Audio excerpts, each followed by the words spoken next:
আপনি বিয়ে করেছেন, শ্বশুর বাড়ি থেকে যৌতুক নিয়েছেন, কৌশলে ছলে বলেন যে শ্বশুর খুশি হয়ে দিয়েছে। খুশি হয়ে আমাকে তো দেয় না, আপনাকে কেন দেয়?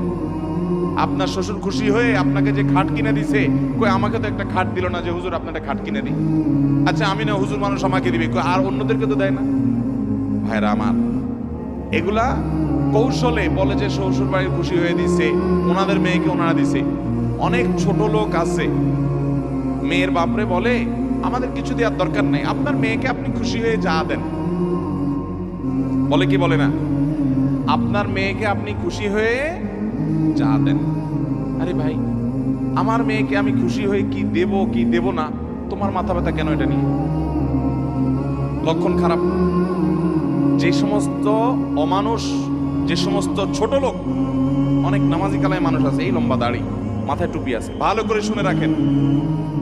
অনেক মহিলা আছে, বৃদ্ধ মহিলা আছে, অনেক চাচিরা আছেন, কোরআন তেলাওয়াত করে, তাহাজ্জুদ পড়ে, তসবিহ হাতের থেকে রাখে না, সব ভালো কাজ করে। তার ভালো কাজগুলো প্রশংসার যোগ্য, ঠিক আছে, বাট ওই যে বৌমারে খোঁচা, এখন বলে মা তোমার আব্বারে বলো, তোমার থাকবে এগুলা, স্বর্ণ গয়না দিলে এগুলোকে আমরা নেব, আমরা তো দুনিয়া থেকে চলে যাবো, সব তো তোমাদেরই থাকবে।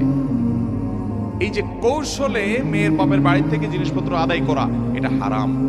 এটা কি হারাম?